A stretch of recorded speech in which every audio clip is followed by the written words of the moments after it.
찬양 예배에 오신 성도님들 환영하고 축복합니다. 자, 우리 믿음이 없으면 함께 찬양하며 나아가겠습니다. 주님, 제 마음이 너무 둔해서 주님을 볼 수 없습니다. 이 땅에 속하여 이 땅만 보다가 주님 손을 놓쳤습니다. 한번 더 고백합시다. 주님, 제 마음, 주님, 제 마음이 너무 둔해서 주님을 볼 수 없습니다. 이 땅에 속하여 이 땅만 보다가 주님 손을 놓쳤습니다. 나는 나그네로 왔는데 왜 주저앉게 되었나. 나는 정직인데 언제부터 내 삶의 주인이 되어버렸나. 믿음이 없이는 기쁘시게 못하나니 모든 수고도 다 헛될 뿐이라. 믿음이 없어서 무너진 삶의 모든 자리에 다시 주님을 기다립니다. 처음부터 주님, 제 마음, 주님, 제 마음이 너무 둔해서 주님을 볼 수 없습니다. 이 땅에 속하여 이 땅만 보다가 주님 손을 놓쳤습니다. 나는 나그네로 왔는데 왜 주저앉게 되었나. 나는 정직인데 언제부터 내 삶의 주인이 되어버렸나.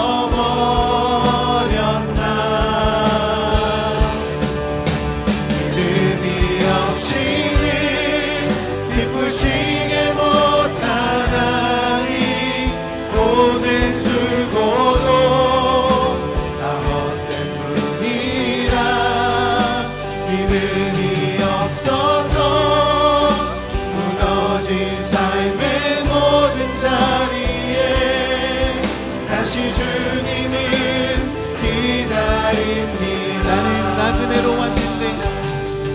나는 나그네로 왔는데 왜 주저앉게 되었나. 나는 정직인데 언제부터 내 삶의 주인이 되어버렸나.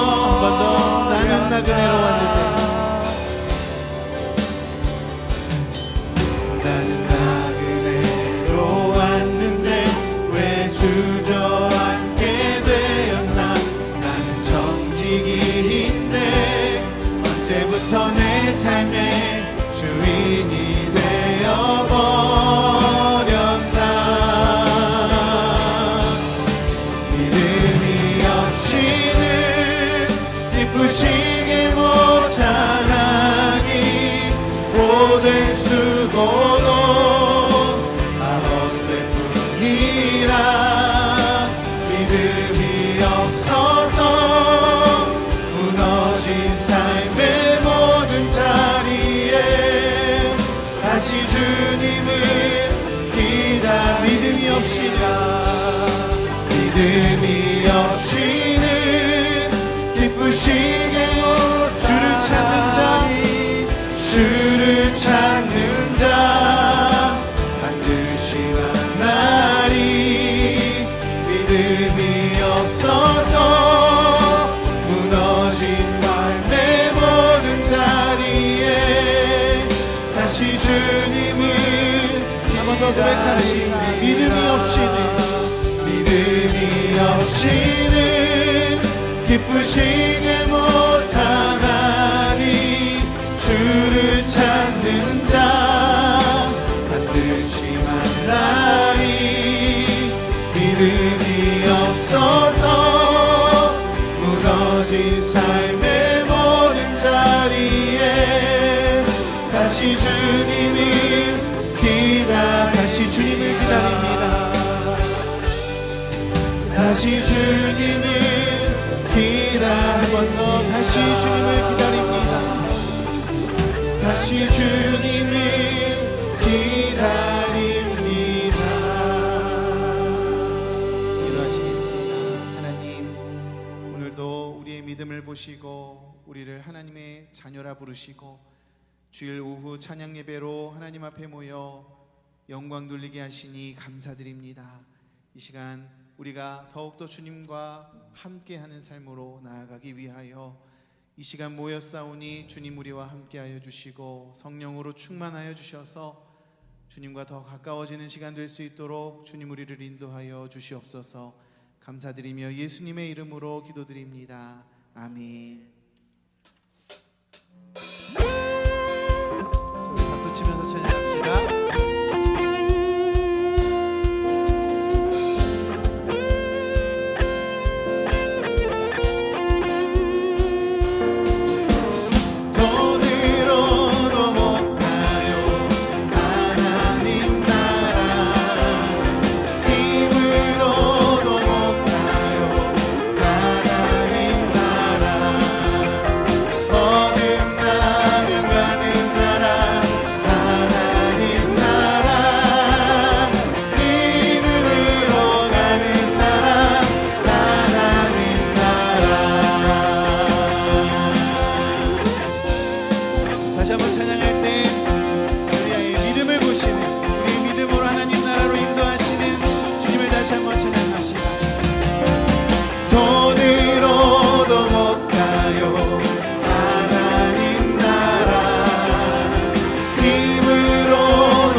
하시는 하나님 앞에 다시 한번 찬양합시다.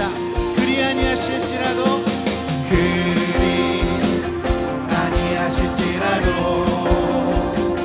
감사해요. 주님 뜻을 믿기 때문이죠. 그리 아니하실지라도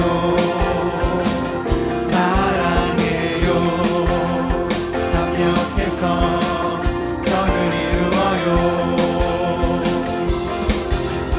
언제나 나를 향한 신실한 사랑, 우리를 향한 그 크신 사랑, 우리가 함께 높이며 주를 찬양해. 할렐루야. 처음부터 그리 아니하실지라도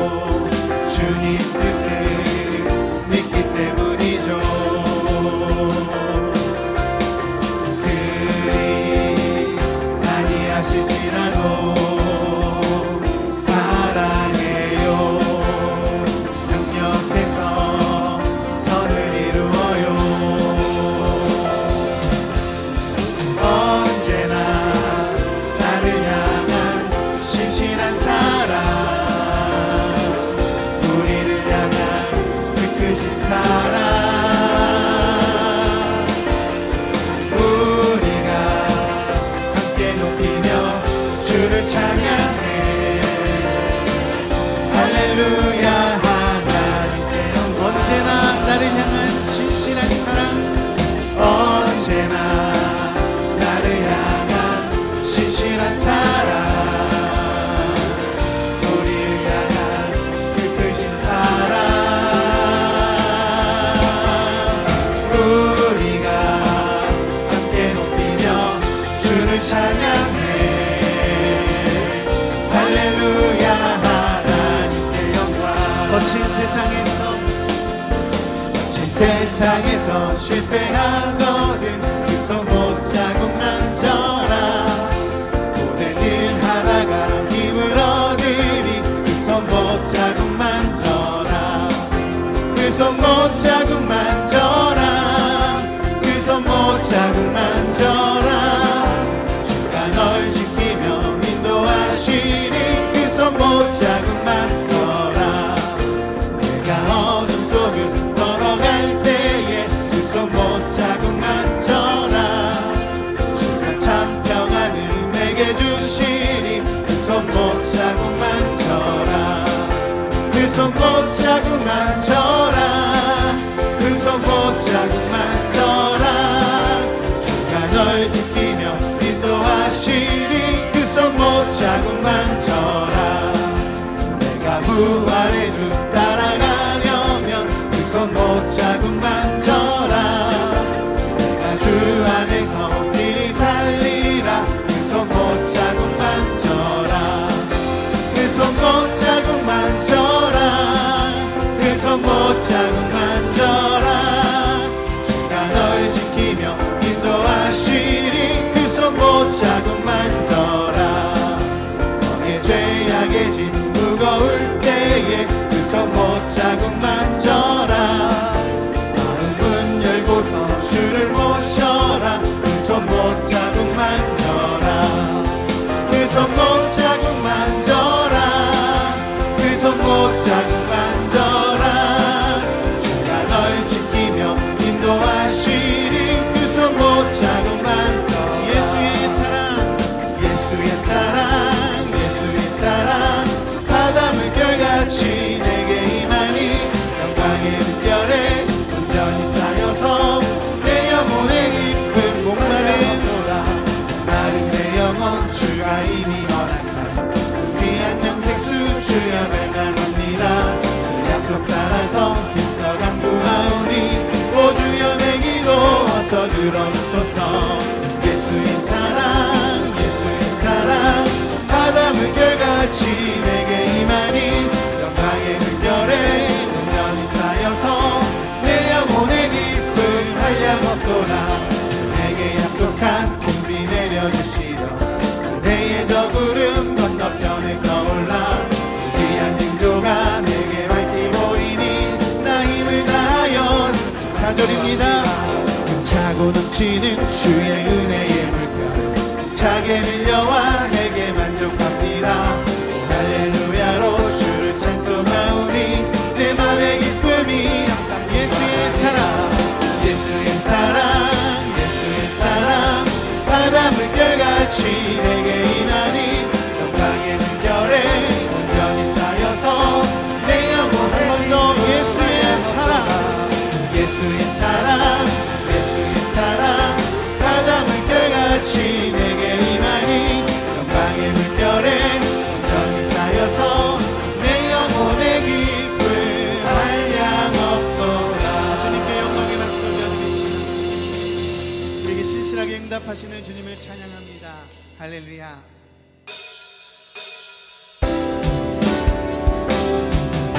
하나님의 사랑이 영원히 함께하니 십자가의 길을 걷는 자에게 순교자의 삶을 사는 이에게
하나님의 사랑이 영원히 함께하니 십자가의 길을 걷는 자에게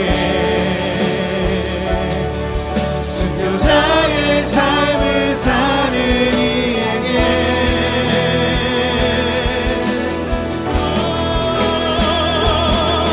조롱하는 소리와 세상 유혹 속에도 주의 순결한 신부가 되리라. 내 생명 주님께 드리리. 처음부터 다시 한번 고백합시다. 내 마음에 주를 향한 사랑이,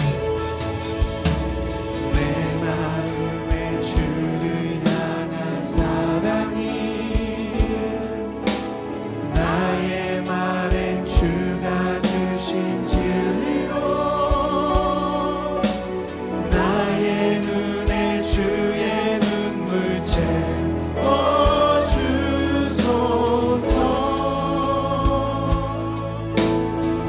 우리가 믿음으로 살아가길 바라는 마음으로 내 입술에 찬양의 향기, 두 손에는 주를 닮은 섬김이, 두 손에는 주를 닮은 섬김이, 나의 삶에 주의 은정 담게 하소서. 우리 두 손을 높이 들고 헌신하는 마음으로 찬양하며 나갑시다. 하나님의 사랑이 영원히 함께하니 십자가의 길을 걷는 자에게 순교자의 삶을 사는 이에게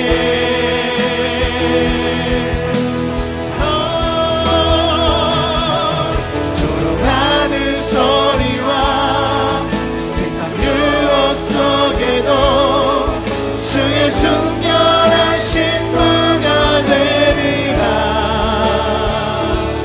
내 생명 주님께, 내 생명 한 번 더, 내 생명 주님께, 내 생명 주님께 드리리.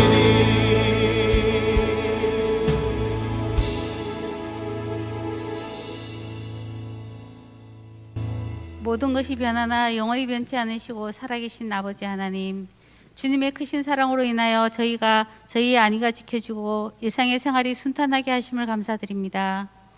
저희가 범죄하였으므로 주님의 은총을 받을 자격이 없사오나 성령을 통하여 잠자는 저희의 영혼을 깨워주시고 주님을 기억하게 도와주시며 거룩한 뜻에 헌신하도록 은총을 내려주시옵소서. 오늘도 신령과 진정으로 예배하는 자를 찾으시는 하나님이시오니 거짓 없는 마음으로 진실한 마음으로 예배를 드리게 하여 주시옵소서. 오직 주님께 소망을 두게 하시고 이 소망을 가리는 모든 것들을 청산할 수 있도록 선한 싸움을 싸우게 하여 주시옵소서. 낙심하는 심령에는 거할 자리가 없음을 알게 하시고 한숨과 자포자기로 뒤섞였던 옛사람의 자취를 벗어나게 하여 주시옵소서. 사랑의 아버지 하나님, 오늘 하루도 새벽부터 이 시간까지 찬양을 통하여 예배드리며 하나님의 역사하심을 보게 하시고 지켜주심을 감사드립니다. 너희는 먼저 그의 나라와 그의 일을 구하라고 말씀하신 주님의 가르침을 너무나도 잘 알고 있지만 저희 곁을 떠나지 아니하는 고통으로 인하여 늘 경직된 삶을 살 수밖에 없는 연약한 모습을 보였습니다. 불쌍히 여겨주시고 모든 제약된 습관들을 믿음으로 물리치게 하옵소서. 모든 어려움을 믿음으로 극복하게 하시며 믿음의 주요 또 온전하게 하시는 예수님만 바라보고 살아가는 저희들이 될 수 있도록 은혜 내려 주시옵소서. 번민과 불신과 절망과 약함과 두려움 속에서 보내버린 저희의 잘못을 이제는 성령의 은사로 변화시켜 주시길 원합니다. 안정과 믿음 그리고 희망과 강함으로써 주님과 더불어 승리하게 하여 주시옵소서. 은혜의 주님, 많은 사람들이 기쁨으로 가을거지를 하고 있지만 여전히 헐벗고 굶주리며 소외당하는 많은 사람들이 있습니다. 우리가 그들을 놓치지 않도록 인도하여 주시옵소서. 우리의 작은 정성과 마음으로라도 그들을 보듬고 보살필 수 있도록 도와주시옵소서. 함께하며 나누는 작은 기쁨이 넘치게 하여 주시옵소서. 참 결실은 나눔으로 완성됨을 기억하게 하여 주시옵소서. 예배를 돕는 많은 손길들을 기억하시고 그들을 은혜의 길로 인도하시며 찬양으로 주님을 기쁘시게 하는 마리아 찬양들을 기억하시고 축복하여 주시옵소서. 김상민 목사님 말씀 전하실 때 말씀에 권능 있는 귀한 말씀 되게 하시고 저희들의 삶의 지표가 되게 하시며 주님을 향한 사랑과 열정이 더욱더 커지게 하옵소서. 이 모든 말씀 거룩한 예수님의 이름으로 기도드립니다. 아멘.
귀한 은혜 찬양 감사합니다. 말씀 보시겠습니다.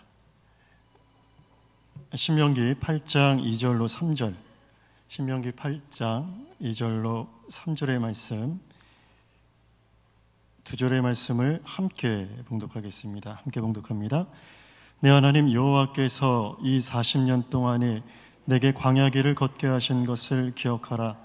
이는 너를 낮추시며 너를 시험하사 내 마음이 어떠한지 그 명령을 지키는지 지키지 않는지 알려 하심이라.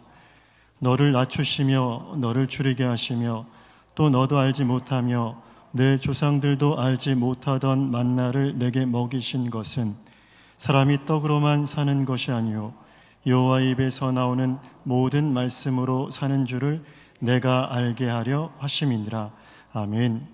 한 구절 더 있습니다. 마태복음 4장 1절로 4절의 말씀입니다. 교독해서 보도록 하겠습니다. 제가 먼저 읽습니다.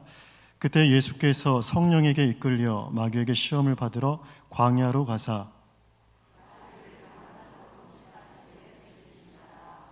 시험하는 자가 예수께 나와서 이르되 내가 만일 하나님의 아들이거든 명하여 이 돌들로 떡덩이가 되게 하라.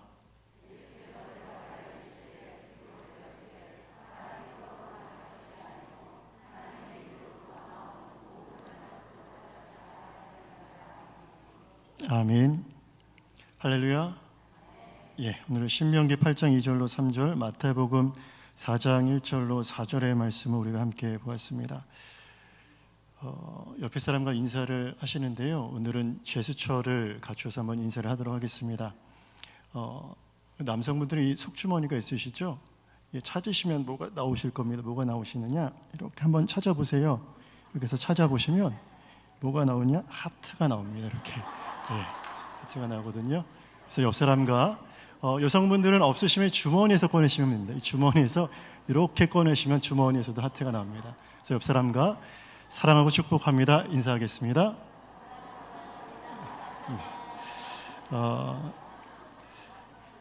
제가 봤을 땐 20% 분들이 안 하신 것 같아서요. 민망하셔도 한 번만 민망함을 무릅쓰시고 다시 한번 옆 사람과 인사하겠습니다. 사랑하고 축복합니다. 예, 여기 남성분들은 좀 민망하신지 제가 이렇게 하라는데 악수하고 계시는 분들이 몇 분 계시는데요. 예, 넘어가도록 하겠습니다. 오늘은 2주 전 설교의 속편이라고 할 수 있습니다.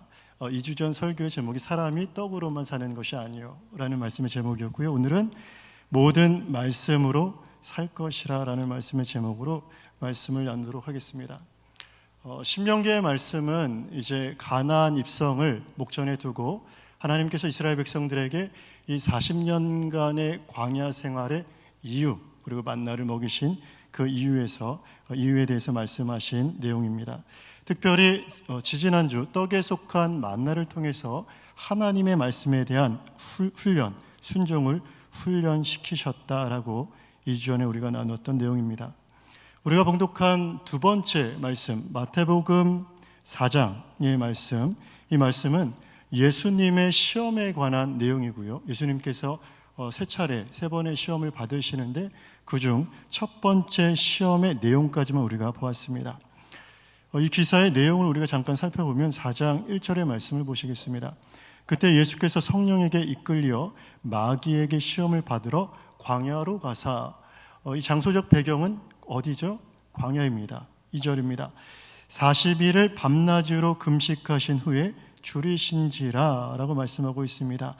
여기서 기간이 나오죠. 40일이라는 기간이 나오고요. 상황이 나옵니다. 어떠한 상황이 나오느냐? 40일을 주야로 밤낮으로 금식하신 후에 줄이셨습니다. 배고픈 상황이 되었습니다. 광야에서 한번 기억해 보시면서 무언가를 연상해 보시면 좋겠는데요. 광야라는 배경, 그리고 40이라는 숫자, 그리고 배가 고팠다라는 것을 우리가 생각했을 때 떠오르는 무언가가 있으셔야 됩니다. 무엇일까요? 바로 40년간 광야 생활을 했던 이스라엘 백성들을 떠올리셔야 됩니다. 신명기 8장 2절의 말씀을 제가 봉독하겠습니다. 내 하나님 여호와께서 이 40년 동안에 내게 광야길을 걷게 하신 것을 기억하라. 이는 너를 낮추시며 너를 시험하사 광야의 목적이 있습니다. 낮추시는 것, 겸손케 하시는 것과 더불어 무엇을 하신다고 하셨습니까? 시험의 목적이 있으셨습니다. 광야 40년의 기간은 하나님께서 이스라엘 백성들을 시험하시던 기간이었습니다. 구약의 이스라엘 백성들이 하나님께 시험을 받았던 것처럼 이제 새 이스라엘의 기원, 출발이 되시는 예수님께서 광야에서 시험을 받으십니다. 그리고 이 시험에서 예수님은 하나님의 말씀을 인용하시면서 그 시험을 통과하십니다. 마태복음 4장 4절입니다. 제가 봉독하겠습니다. 예수께서 대답하여 이르시되 기록되었으되 사람이 떡으로만 살 것이 아니요 하나님의 입으로부터 나오는 모든 말씀으로 살 것이라 하였느니라 하시니 아멘. 하나님이 이스라엘 백성들, 구약의 이스라엘 백성들에게 의도하셨던 시험의 목적을 온전히 알고 계셨던 예수님께서는 구약의 하나님께서 이스라엘 백성들에게 말씀하신 그 말씀을 인용하시면서 지금 4장 4절 말씀에 대답하셨던 것입니다. 예수님께서 인용하신 말씀은 신명기 8장 3절입니다. 너를 낮추시며 너를 줄이게 하시며 또 너도 알지 못하며 내 조상들도 알지 못하던 만나를 내게 먹이신 것은 사람이 떡으로만 사는 것이 아니요 여호와의 입에서 나오는 모든 말씀으로 사는 줄을 내가 알게 하려 하심이라. 아멘. 하나님께서 목적하셨던 그 시험의 목적, 사람이 떡으로만 사는 것이 아니라 여호와의 입에서 나오는 모든 말씀으로 사는 줄을 내가 알게 하려 하심이라의 이 말씀을 예수님께서 그대로 사단에게 대답으로 말씀하십니다. 그래서 오늘 이 마태복음의 본문은 하나님이 광야에서 이스라엘 백성들을 시험하신 것과 밀접한 대응 관계에 있는 말씀으로 볼 수 있습니다.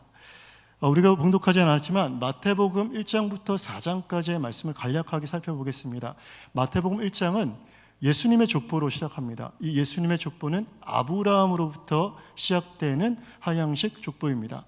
예수님에게까지 이 족보가 내려옵니다. 그래서 1장의 마지막 절은 예수님께서 탄생하시는 것으로 그 내용이 마무리됩니다.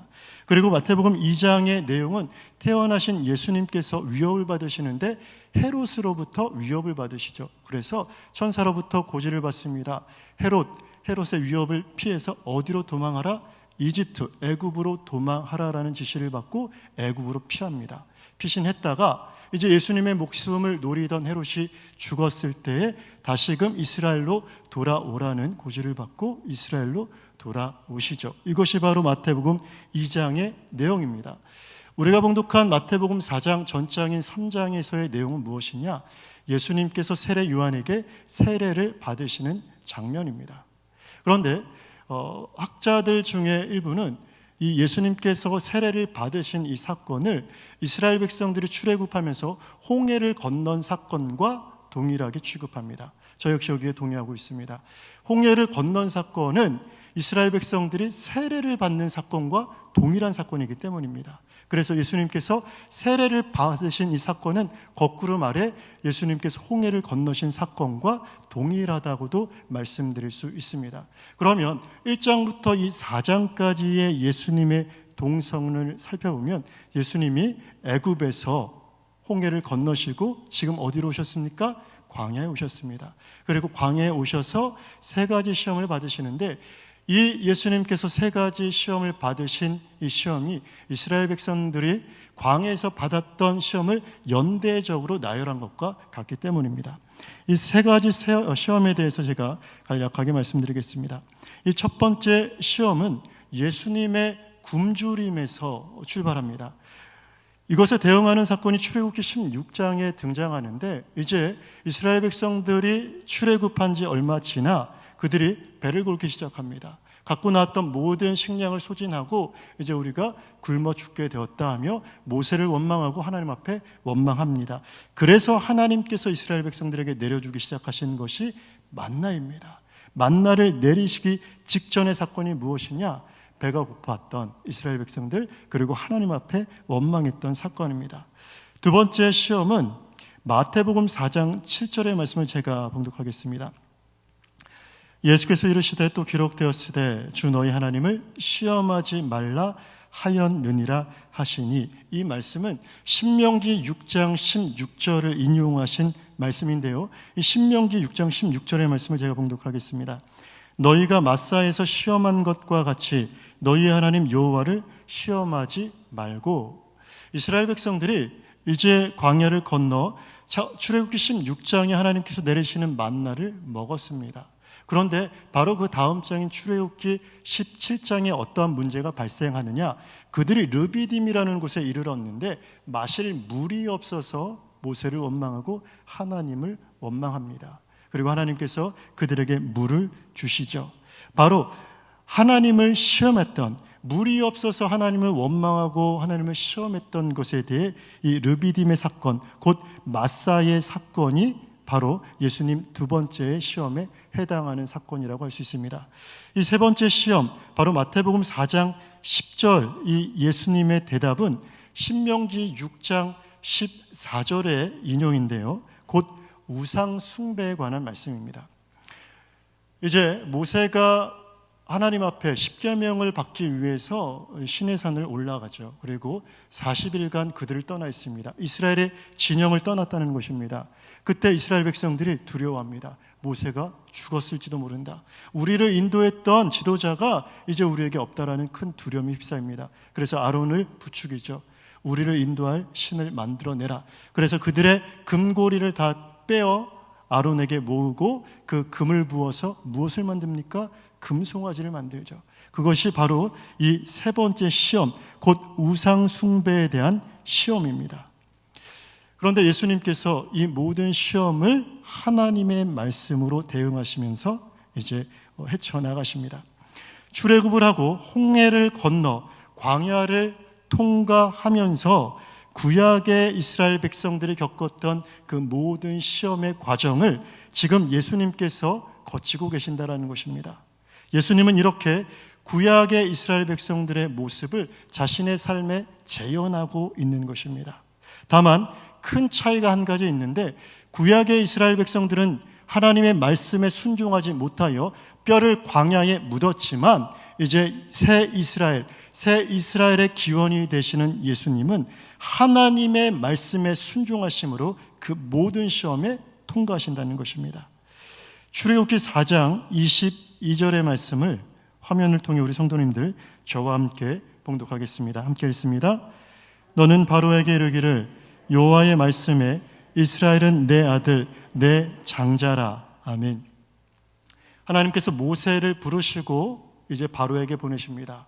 내 백성 이스라엘을 출애굽시켜라, 이제 놓아주라라는 그 명령을 하나님께 받는 그 장면입니다. 모세가 그때 하나님께서 바로에게 무엇이라고 말하라고 말씀을 하고 있느냐, 여호와의 말씀에 이스라엘은 내 장자, 내 아들. 그 민족을 하나님이 무엇이라 부르고 계십니까? 내 아들, 내 장자라고 부르고 계신다라는 것입니다. 구약에서 출애굽했던 하나님의 장자 이스라엘은 실패했습니다. 그러나 오늘 이 말씀에서 하나님의 아들 되시는 예수 그리스도는 그 시험에서 승리하십니다.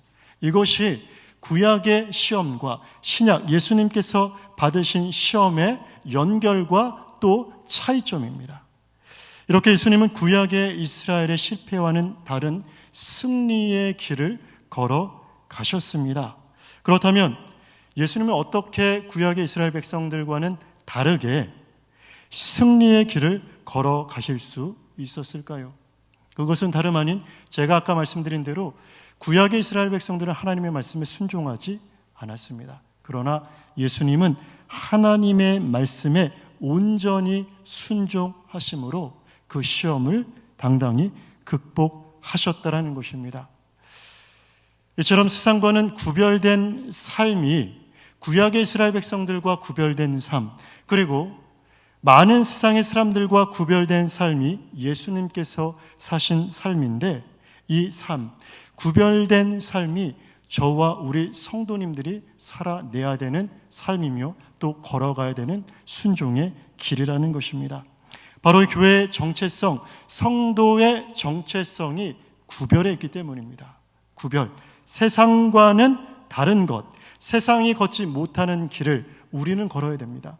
세상은 실패했지만 우리는 실패할 수 없습니다. 세상은 그 말씀을 들을 수도 없고 듣고 순종할 수도 없지만 하나님의 백성은 그 음성을 들을 수 있고 그 음성을 순종할 수도 있기 때문입니다. 그래서 우리는 세상과 다른 삶, 세상과 구별된 삶을 살아야 됩니다. 창세기 1장 2절의 말씀을 우리가 함께 봉독하도록 하겠습니다. 함께 읽습니다. 땅이 혼돈하고 공허하며 흑암이 깊음 위에 있고 하나님의 영은 수면 위에 운행하시니라. 아멘. 창세기 1장 2절의 말씀입니다. 하나님께서 천지를 창조하시기 이전, 그 직전의 세상에 관한 말씀입니다. 여기서 우리가 주목해야 될 키워드는 두 가지입니다. 무엇이냐? 바로 공허 그리고 혼돈입니다. 혼돈과 공허라는 이 키워드를 기억하시면서 말씀을 들으셨으면 좋겠습니다. 창조 이전의 세상은 이랬다는 것입니다. 창조 이전의 세상은 공허했습니다. 아무것도 없는 텅 빈 상태였다라고 말씀하십니다. 그리고 더 나아가 창조 이전의 세상은 혼돈스러웠다라고도 말씀하고 계십니다. 우리가 생각하는 창조는 이 공허 가운데 충만으로 채우시는 하나님의 창조의 사역을 우리는 창조라고 말합니다.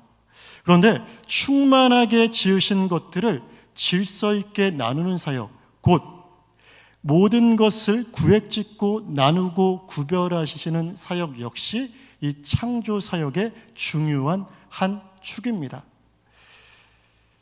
자, 하나님께서 창조하셨습니다. 공허한 세상에 빛을 창조하셨습니다. 그리고 그 모든 창조물들을 구별해 내시기 시작하십니다. 빛과 어둠을 나누십니다. 빛을 낮이라 부르시고 어둠을 밤이라 부르셨습니다. 창세기 1장 4절로 5절의 말씀입니다. 제가 봉독하겠습니다. 빛이 하나님이 보시기에 좋았더라. 하나님이 빛과 어둠을 나누사 하나님이 빛을 낮이라 부르시고 어둠을 밤이라 부르시니라. 저녁이 되고 아침이 되니 이는 첫째 날이니라. 아멘. 하나님께서 뭐 하셨느냐? 나누셨습니다. 빛과 어둠을 나누셨습니다. 먼저는 빛을 창조하셨습니다. 공허한 세상, 아무것도 없는 텅 빈 그 무엇에 하나님께서 무로부터 유를 창조해 내셨습니다. 그런데 이것이 창조의 끝이 아니었습니다. 창조는 무엇으로 완성되느냐? 나누는 것으로 완성되었습니다. 빛과 어둠을 나누셨습니다. 다음 둘째 날 궁창 위의 물과 궁창 아래의 물로 나누십니다. 창세기 1장 7절의 말씀입니다. 하나님이 궁창을 만드사 궁창 아래의 물과 궁창 위의 물로 나뉘게 하시니 그대로 되니라. 아멘. 하나님께서 물을 나누시는데 궁창 위의 물과 궁창 아래의 물로 뭐하고 계십니까? 나뉘게 하시고 그대로 되었다라고 성경은 말씀하고 있습니다. 셋째 날입니다. 창세기 1장 9절 하나님이 이르시되 천하의 물이 한 곳으로 모이고 묻이 드러나라 하시니 그대로 되니라. 아멘. 하나님께서 셋째 날에 하신 작업은 무엇이냐? 물과 묻을 나누셨습니다. 그래서 모인 물을 바다라 칭하시고 그리고 드러난 묻을 땅이라 명령하십니다. 이와 같이 창조의 주된 사역은 우리가 보통 공허한 세상 가운데 무언가를 창조하시는 빛이 있으라, 물이 있으라라는 없던 것에서 있는 무언가를 생각하시지만 이 풍성함을 채우는 것과 더불어 혼돈 가운데 질서를 불어넣는 작업이 창조의 완성이었습니다. 우리가 그동안 생각하는 창조는 보통은 반쪽짜리죠. 없는 것에서 만드는 것 아닙니다. 하나님의 창조는 늘 만든 그 무언가를 나누셨습니다. 채소를 만드셨습니다. 동물을 만드셨습니다. 그때마다 각기 그 종류대로 구분해서 만드셨다라고 표현하고 있습니다. 하나님은 지으신 모든 것들을 하나님이 정하신 질서 가운데 말씀으로 디바이드, 나누기 시작하셨습니다. 그리고 나눈 그 모든 것들이 나누진 그 상태로 오늘날까지 존재하고 있습니다. 이렇게 하나님께서 모든 창조물을 나누시는데 하나님께서 마지막으로 나누신 것이 있습니다. 굉장히 이것은 신학적이고 난이도가 있는 질문인데요. 하나님께서 마지막 날 나누신 것은 무엇일까요?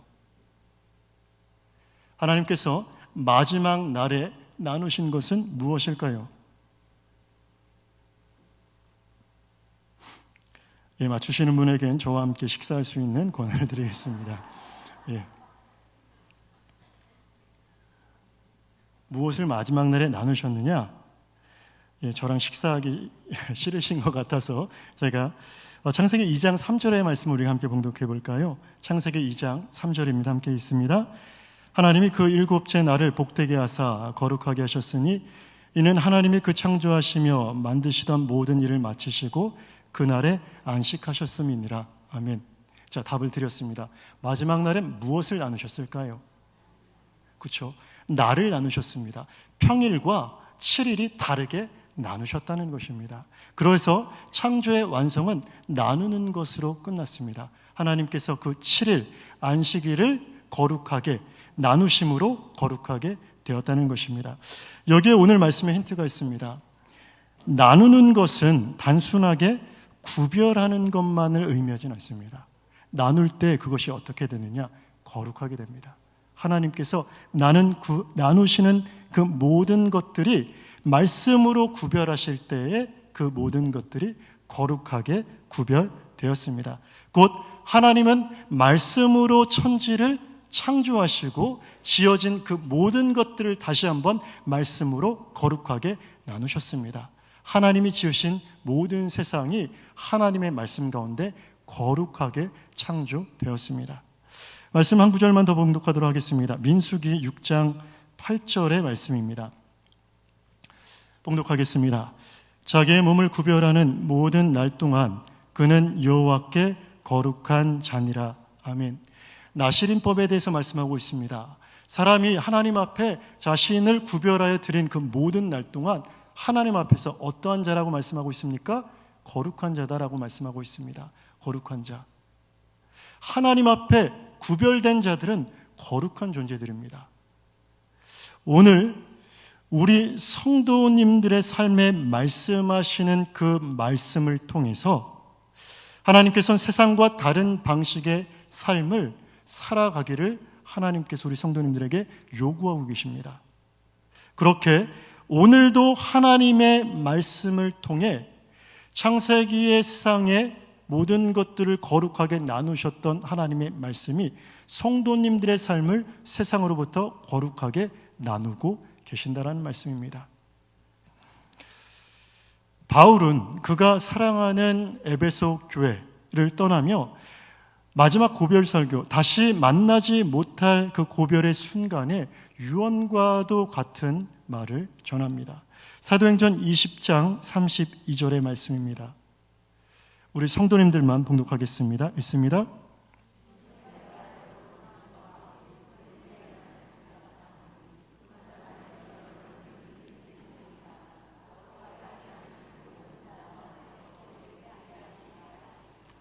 아멘. 바울이 에베소 교회를 떠나면서 고별 설교의 이제 일부의 내용인데, 이제 다시 만날 수 없다는 것을 에베소 교회 교인들도 알고 있었고 바울 자신도 알고 있었습니다.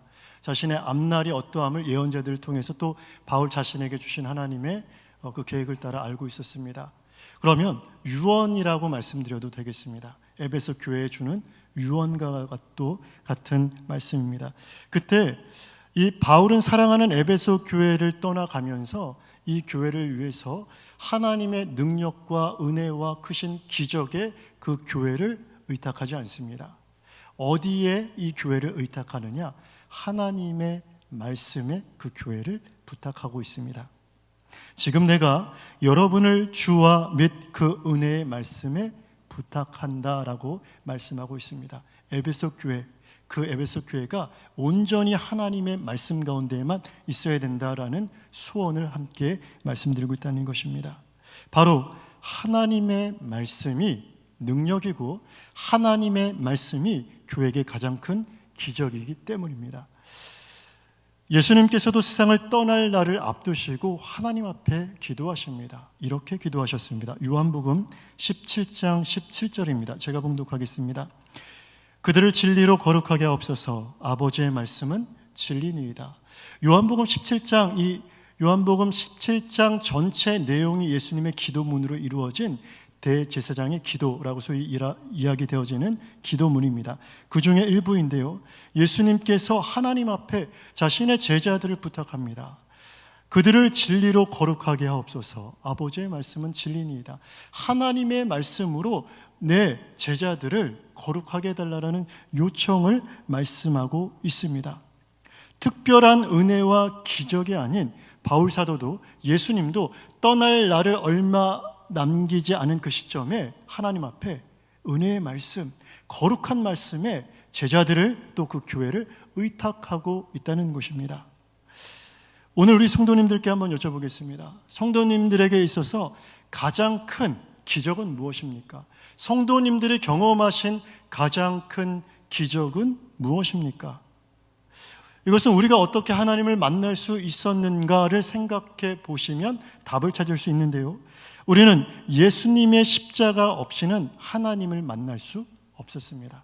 그렇다면 우리에게 가장 큰 기적은 무엇일까요? 바로 십자가입니다.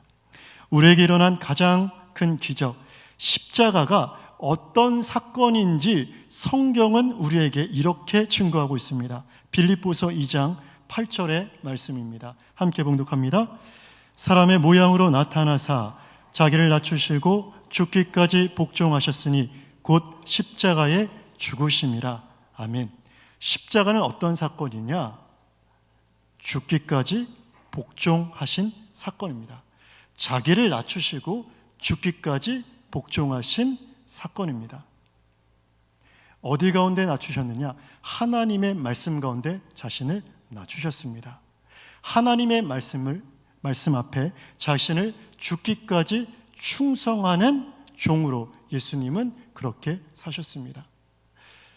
아까 읽었던 우리 말씀 중에 신명기 말씀이죠. 너를 낮추시고 너를 시험하사라고 말씀하고 있지 않습니까? 예수님은 하나님의 말씀의 권위 앞에 철저히 낮아지셨고 그 말씀 앞에 철저히 순종하셨습니다.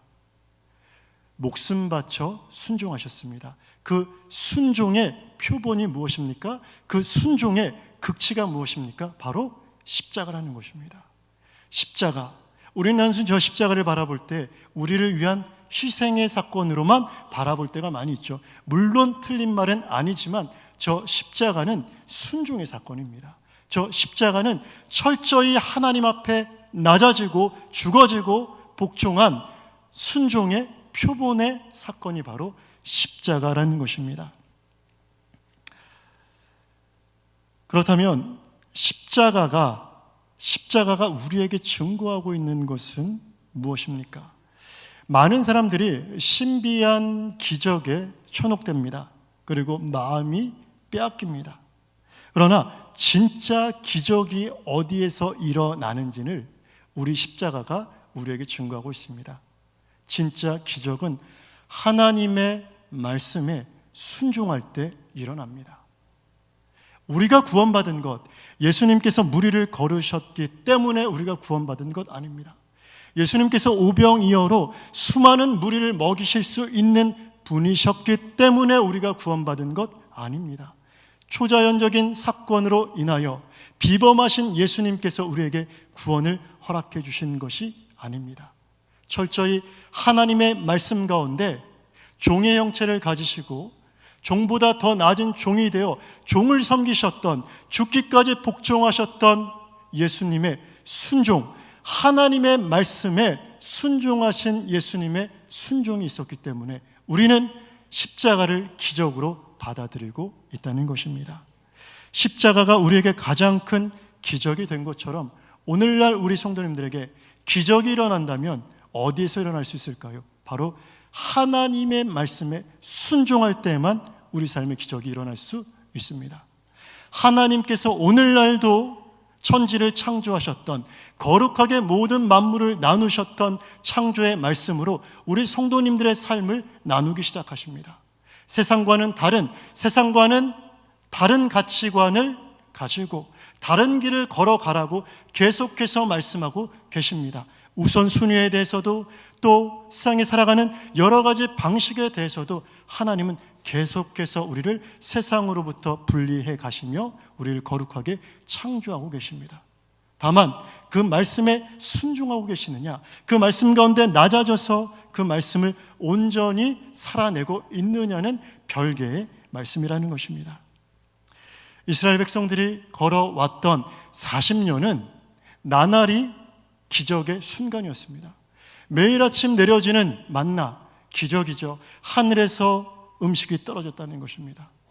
물이 필요하면 반석을 때렸습니다. 반석으로부터 터져 나오는 생수가 있었습니다. 이 역시 기적이죠. 어떻게 돌에서 물이 솟아나올 수 있습니까? 낮에는 구름 기둥, 밤에는 불 기둥으로 하나님께서 그들 가운데 현현해 계심을 상징적으로 보여주셨습니다. 그들은 하나님의 초자연적인 역사, 능력을 날마다 매 순간 경험하면서 살아갔습니다. 그런데 비극은 무엇이었느냐? 그러한 기적을 경험하면서도 하나님의 말씀에 순종하지 못하여 1세대, 바로 출애굽 1세대가 모두 그 광야에 뼈를 묻었다는 것입니다. 왜 실패했습니까? 기적을 경험했는데, 기적을 먹고 마시고 날마다 체험했던 것이 하나님의 은혜였는데 왜 실패했습니까? 실패 이유는 자명합니다. 하나님이 주신 말씀에 순종하지 않았기 때문입니다. 그렇다면 오늘 우리에게 주시는 가장 큰 기적은 무엇입니까? 날마다 하나님의 말씀으로 하나님의 뜻대로 새롭게 변화되어 가는 것, 성화의 삶을 살아가는 것, 이것이 하나님께 우리에게 허락하신 가장 큰 기적이고 은혜라는 것을 깨닫는 은혜가 있으시길 주의 이름으로 축복합니다. 마태복음 13장 16절로 17절의 말씀을 우리가 함께 보도록 하겠습니다. 함께 읽습니다. 그러나 너희 눈은 봄으로 너희 귀는 들음으로 복이 있도다. 내가 진실로 너희에게 이르노니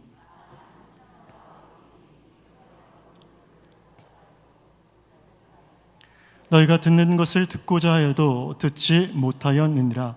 아멘. 우리가 듣는 이 말씀, 수많은 믿음의 선진들이 보기를 원했고 듣기를 원했던 말씀이라고 예수님 말씀하십니다.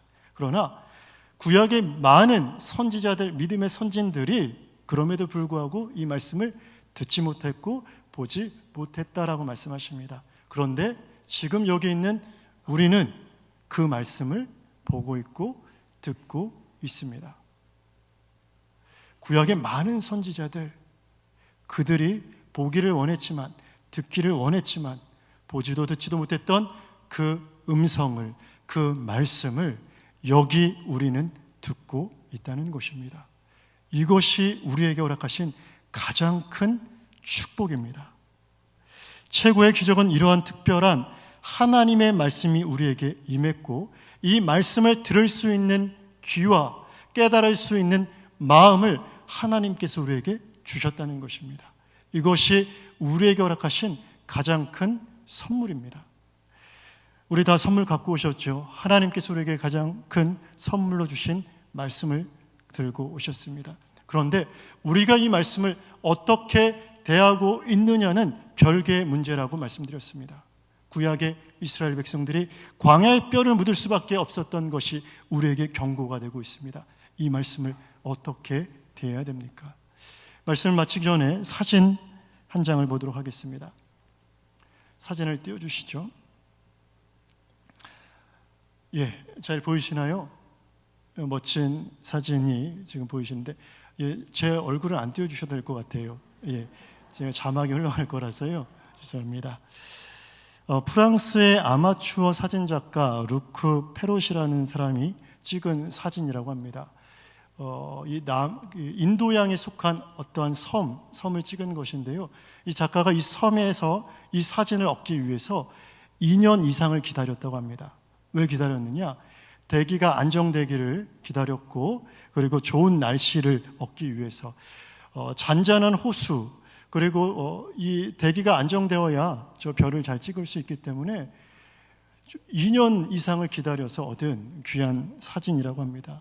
저기서 우리의 이목을 끄는 것이 무엇이죠? 바로 은하수입니다. 하늘에 그림같이 펼쳐진 은하수입니다. 어제 제 아내한테 이 사진을 보여주니까 컴퓨터 그래픽 아니야? 라고 물어보더라고요. 아닙니다. 사진입니다. 미국의 작가 폴 호켄이 이렇게 말했습니다. 만약 하늘의 별이 1000년에 한 번 나타난다면, 슬라이드 넘겨주시죠. 만약 하늘의 별이 1000년에 한 번 나타난다면 사람들은 모두 모여 별을 바라보고 황홀경에 빠졌을 것이다. 하지만 별은 매일 밤하늘에 떠 있고 사람들은 TV를 본다. 저런 장관을 놔두고 사람들은 매일 밤 TV를 본다는 것이죠. 왜이죠? 매일 별이 떠오르니까. 그런데 미국의 작가 폴 호켄이라는 분은 만약에 이런 광경이 1000년에 한 번 떠오르는 것이라면 사람들이 TV를 보고 자빠져 있지만 않을 것이다 라고 말하는 것입니다. 저도 이 말씀을 준비하면서 우리는 말씀의 홍수 속에 살고 있습니다. 만약에 이 말씀이 1000년에 한 번 우리에게 주어지는 말씀이라면 우리가 이 말씀을 이렇게 대할 수 있을까? 라고 생각되더라고요. 저 역시 저에게 던지는 질문이고요.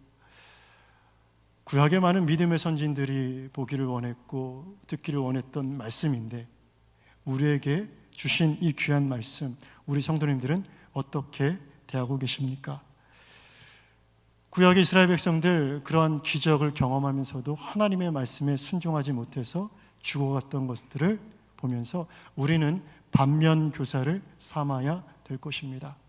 오늘도 하나님은 원하십니다. 창조의 말씀을 통해서 성도님들에게 말씀하고 계시고 그 말씀을 통해 성도님들을 세상으로부터 거룩하게 구별해내기를 원하십니다. 그래서 하나님의 백성다운 거룩한 백성으로 빚어가기를 원하십니다. 그 말씀 가운데 오늘도 깨어지시고 부서지시고 나뉘심으로 날마다 하나님께서 계획하신 모습대로 하나님께서 뜻하신 그 청사진대로 빚어져 가시는 저와 복된 성도 되시길 주의 이름으로 간절히 축원합니다. 기도하겠습니다.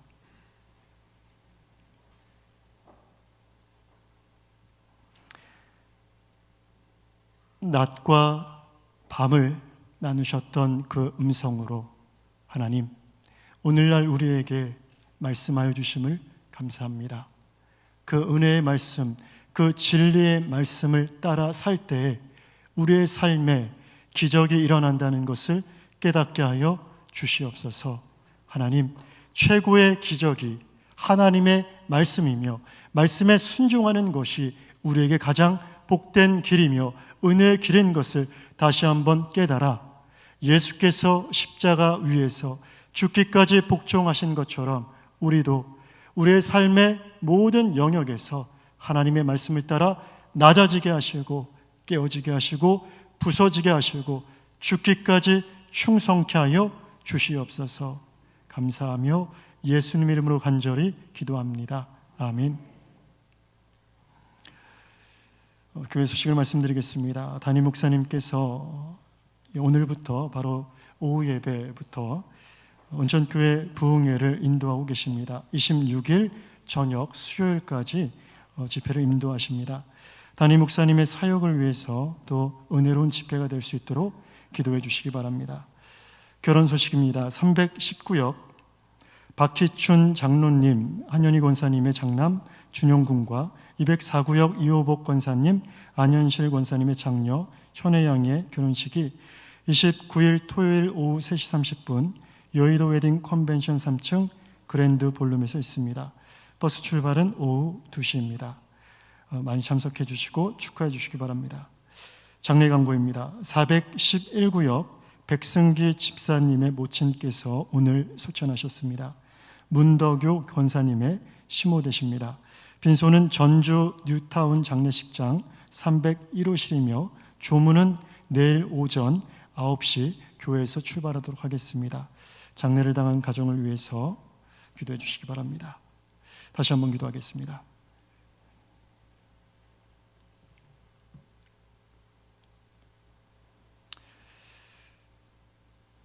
하나님, 오늘도 거룩한 주의 날 구별하신 주의 날, 구별하신 주의 백성들이 하나님의 계획하신 시간 가운데 나와 구별하시는 주의 말씀을 들었습니다. 하나님, 날마다 우리의 삶에 창조하시는 그 음성을 통해 창조의 역사가 일어날 수 있도록 주장하여 주옵소서.